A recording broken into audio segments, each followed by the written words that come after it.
Magandang araw mga kaibigan. Bigyan natin ng reaction, opinion itong post ni Elmer B. Hugalbot. Isinare niya ang pahayag ni ex-senator Antonio Trillanes. Ito ang pahayag ni Trillanes tungkol sa mga Duterte. Kapag nakabalik na sa pwesto yung mga Duterte, I tell you, gigibain talaga nila ang bansa. They don't know how to govern. Wow, grabe.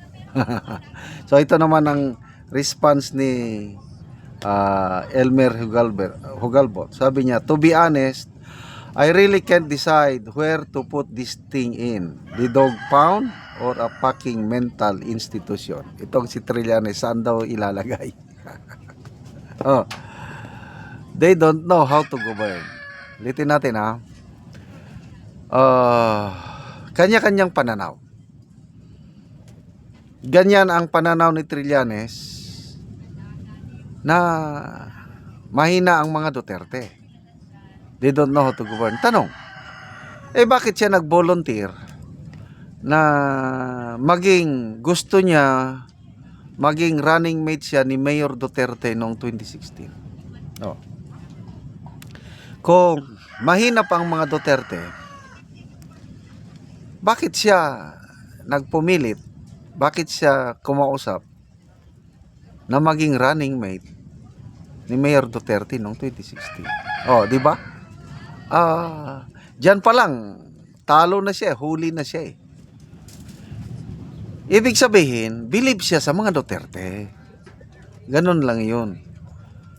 Kaya gusto niya maging running mate ni Mayor Digong noong 2016. So after that, dahil na-reject siya, naging anti-Duterte na siya. So, meron siyang galit, tampo, hinanakit sa mga Duterte. Kaya kung ano-ano na lang pinagsasabi niya laban sa mga Duterte. Okay. Governance. Davao City. Punta kayo sa Davao City. Ibang-iba. Mayroong disiplina, merong kaayusan, merong yung good governance makikita mo sa Davao. Ako, ilang beses na akong pabalik-balik sa Davao, nakakatuwa pag nasa Davao ako. Malinis. I think second cleanest city in Southeast Asia. Sa kaayusan naman, sa out of 300 cities in the world, ang Davao is number 53 na pinaka-safe, tahimik na syudad sa buong mundo. Makikita mo yung electric wires. Karamihan ang mga linya ng kuryente nasa taas, nakaposte, ang pangit tingnan. Ang Davao hindi. Nasa ilalim, naka-underground lahat ang mga kandoon. Ano pa? Debt-free, walang utang ang Davao City. Malaki ang income dahil sa magandang governance nila, nabayaran nilang utang, ngayon debt-free sila. Ano pa? Davao City, libre ang hospitalization. Kaya walang problema ang mga Medicare doon o kay PhilHealth. Wala. Kahit hindi ka taga Davao, ma-hospital ka lang sa Davao, sagot ka ng Davao City. Welcome kahit sinong ma-hospital sa Davao. Marami na akong mga post, articles, comments na nabasa na yung isa nga nakaabot ng 1.5 million pesos ang kanyang bill sa hospital. Binayaran lahat ng mga Duterte. Nagtulong-tulong yan. Parang programa Lingap Mahirap ba yun? Basta nagtulong-tulong, opisina ni Vice President, opisina ni Congressman Duterte, at saka Davao City LGU nag-share ng pondo para ang mga hospital sa Davao City libre ang bill. Yan ang tunay na zero billing. Tapos may pabaon pa na gamot. Yan po ang Davao City. So, yun ba yung the Dutertes don't know how to govern? Ngayon, maraming bus. mga air condition, mga magagandang klaseng bus bumabiyahe na sa Davao City. May pumasok na electric taxi, electric vehicle taxi. Kaya lang nagreklamo si Mayor Baste dahil hindi daw nagpaalam sa local government.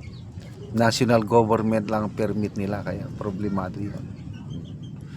So sa buong Pilipinas naman, nako, to me, the best president is Tatay Digong. Ang dami niyang nagawa, as in, ang dami niyang ginagawa. Mayroong kaming farm sa Bulubundukin parte ng Bukidnon, sira-sira ang kalsada, na ngayon na simento, ang ganda ng pagkagawa kalsada, mga tulay, dahil sa build ni Tatay Digong. Ano pa? Yung peace and order, kapanahonan niya yung problema sa droga, natakot ang mga pulburon lord, tumahimik, walang kinakatakutan sa gabi nung kapanahonan ni Digong, kasi maganda yung kanyang war on pulburon.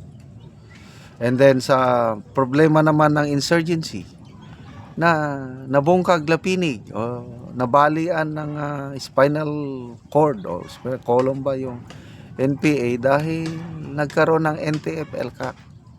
Kaya halos wala na, napakahina na ang mga local insurgents, communist insurgents sa bansa dahil sa magandang ginawa ni Tatay Digong. Isa pa, foreign relations. We have restored our dignity as a nation nung si Tatay Digong ang presidente. Nirespeto tayo ulit ng buong sanlibutan dahil nagkaroon tayo ng leader na may pagmamalaki natin. Sa mga APEC summit, kinakausap ng tatlong malalakas na leaders, US, Russia, and China, kinakausap nila si Tatay Digong. Nakikipag one-on-one na dialogue sila. Pagdating ng PBBM ngayon, itong nakarang summit, walang nakipag-usap kay PBBM. Kasi nga, alam nila yung record ng Marcos administration, talamak na corruption.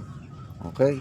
So, good luck na lang kay Senator Trillanes. Sabi niya, pag matalo daw si Senator Hontiveros sa 2028, aalis na lang daw siya sa Pilipinas. Maninira na daw siya sa US. Tignan natin kung matutuloy yan. Salamat sa mga pagsubaybay nyo sa channel na ito, mga kaibigan. Nakakatulong kayo ng malaki sa tribong Talandig ng Bukidnon dahil ang sweldo natin sa channel na ito is pantulong sa tribo. Namimigay tayo ng libreng yero at pako para makapagpatayo sila ng mas maayos na tirahan. Panoorin nyo ang video na ito. Mo nang matagaan si tatay, tagaan yero. Kay tanawan na ni akong sinano, kabungkag na ni akong balay, mo na ni ang akong balay magkabungkag na. Mao ni ang balay ni lolo. Mo na ni siya tanawa akong balayo magka bungkag na ni. Ipanuturan na nako og kuan bato kay lupad na sa langit. Tanawa na o. Mao ni ang sulod ni tatay. Wa na akong kuan. Kusog kay allergy ko. So kung ulan, turuan daw kay si tatay o kayang iyong ulan daw tayo. Magkuan na siya. Tanawang abuano. Kung magluto sila, magbasa so na. magbasa na. Among nilutuan. Kanaagi man sa ulanan no, kanang naada. So munang ilang kahimtang. Ulan na gyud. Ang diri sa sala, so gisapahan na lang og habol og silupin. Aron dili daw tuluan sa ulan. So karon tay unsay imong masulti nga natagaan ka giyero, makatop na gyud ka. So atol pa gyud sa Pasko, Merry Christmas tay. Salamat kayo kay ikaw nagatag sa amo grasya og panalangin inatunta nga tanang tatagaan og maayong panlawas. So tay nganong karon sa pila ka tuig sa kidugayon sa imong balay karon pa kan makatop og giyero, karon pa mapulihan nga natagaan ka. So unsa day imong panginabuhian tay? Ang akong paningabuhian ngadtong una nga kusog pa ko farmer ko. So Ako sa area sa among yutang kabilin. Unya karon nga na kang minyo ng akong mga anak So, na wala wala na kay nagi kaya. akong kahimo kay ang akong na So pila na imong edad tay? 66 So sila kay mga anak tay. walo So, natananan na kami so nyo. senior na si tatay. So dako iyang pasalamat sa Ginoo nga natabangan siya o giyero kay makaatog na daw siya. Sige tay, salamat. Salamat kaayo, salamat kaayo. Mato magbabaya, hamig suportar ta kaniton hantod sige, na tay. migamit Salamat ko po. mga katauhan na suportaran kay sa mga senior citizen O, sige ang mga tay. maluyaon. Salamat. Salamat.